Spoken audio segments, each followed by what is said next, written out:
Il est 8h13, l'heure de l'interview d'actualité. Maya, vous rejoignez Christophe Robert, délégué général de la Fondation Abbé Pierre, qui sort son 28e rapport sur la pauvreté en France. Bonjour Christophe Robert. Bonjour. Merci d'être avec nous ce matin. Deux chiffres pour commencer. Il y a en France 4,5 millions de mal logés, 330 000 sans domicile, explique votre rapport sorti mercredi.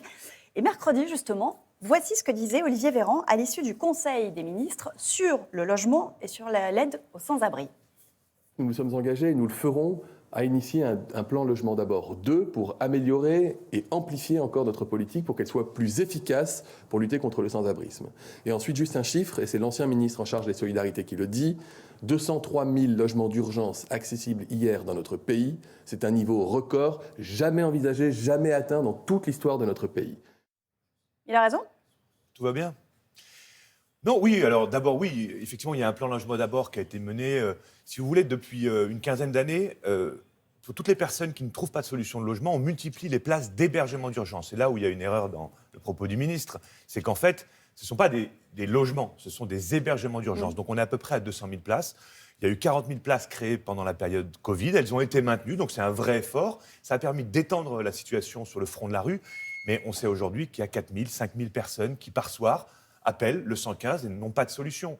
Mais il dit que ça n'a jamais été envisagé, jamais atteint jusqu'ici dans notre pays. Le nombre de places d'hébergement d'urgence, mais oui. si vous voulez, c'est l'amortisseur de crise. Ce sont des hôtels sociaux dans lesquels on ne peut pas forcément cuisiner, où on s'entasse parfois avec une famille dans une petite chambre. Donc ça n'est pas satisfaisant. C'est pour ça que ce plan logement d'abord a été lancé et on l'avait soutenu au début du précédent quinquennat. Sauf que ça, c'est une bonne logique d'essayer de faire du logement le levier de la réinsertion des personnes qui ont vécu des choses difficiles. Très bien. Simplement, parallèlement, le gouvernement a beaucoup coupé sur les APL, les aides au logement, et les moyens dédiés à la production de logements sociaux. Ce qui fait que, par contre, on n'a jamais eu autant peu de logements sociaux construits. Donc, on est en dessous de 100 000 logements construits par an. Il y a encore pas longtemps, une ambition de 120 000, et là, on est à moins de 100 000. On est 95 000. Exactement. C'est ça, et il y a encore quelques années, on était à 130, 140 000. Donc, se satisfaire d'ouvrir des places d'hébergement d'urgence, très bien, ça veut dire qu'on ne fait pas rien, qu'on ne laisse pas complètement tomber les personnes. Ça ne suffit pas, comme je l'ai indiqué tout à l'heure, mais par contre, le fait de voir baisser la production de logements globale et la production de logements sociaux en particulier, ça, c'est vraiment quelque chose qui nous inquiète Mais profondément. c'est vrai que quand on entend Olivier Véran, on a l'impression que le gouvernement est très actif en matière de logement. Non, on peut pas dire votre ça. rapport, il dit tout le contraire. Non, oui, on ne peut pas dire ça. Effectivement, il y a des places d'hébergement d'urgence qui ont été ouvertes parce qu'on ne peut pas laisser les personnes à la rue. On ne peut pas laisser des personnes mourir à la rue. Donc, il y a eu cet effort, il faut le reconnaître.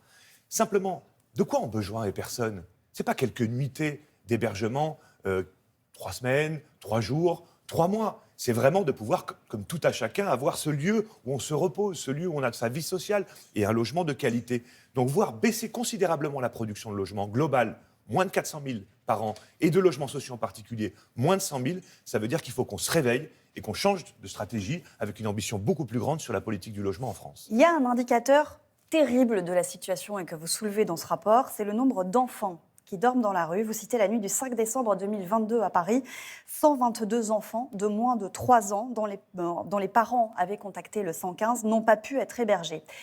C'est très naïf comme question, mais comment, en 2023, des enfants, des bébés, peuvent dormir dans la rue ? C'est pas naïf, c'est parce que c'est une question qui doit tous nous interpeller. En fait, si vous voulez, si des personnes sont à la rue, c'est parce qu'elles ont été expulsées à un moment. Ou parce que, par exemple, ce sont des jeunes qui sortent de l'aide sociale à l'enfance et qui n'ont pas de solution. Ou des Parce personnes, que l'aide sociale à l'enfance, ça s'arrête à, c'est quoi, ça c'est s'arrête à 18 ans, 18, 19, 20 ans, effectivement.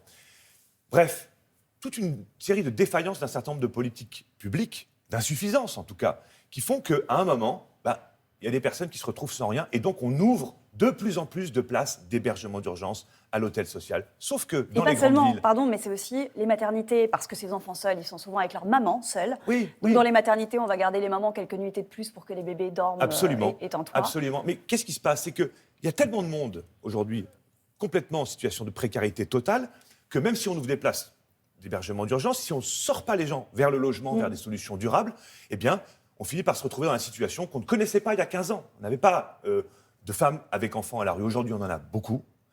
Il y a 1000 enfants à peu près par soir qui ont pu dormir à la rue. Alors, il y a eu des efforts pour essayer de trouver des solutions d'hébergement d'urgence, mais ça ne suffit pas. C'est là où on voit qu'il faut des politiques durables, structurelles, dignes de ce nom, qui protègent nos concitoyens. Vous évoquez la question des femmes et vous insistez sur les femmes dans votre rapport parce qu'aujourd'hui, ce sont elles qui sont les plus vulnérables face au mal logement. Elles ont froid dans les logements et elles sont en réelle difficulté. Ouais, dans le rapport qu'on vient de publier, on a voulu creuser cette question parce qu'on voyait dans les personnes que l'on aide à la Fondation Abbé Pierre ou les travaux d'études que l'on mène, beaucoup de femmes en souffrance à cause du logement.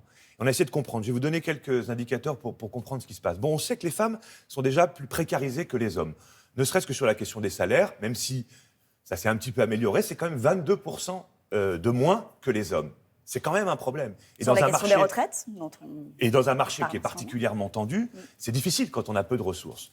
Deuxième élément, les femmes seules avec enfants sont 2 fois plus confrontées aux difficultés de logement.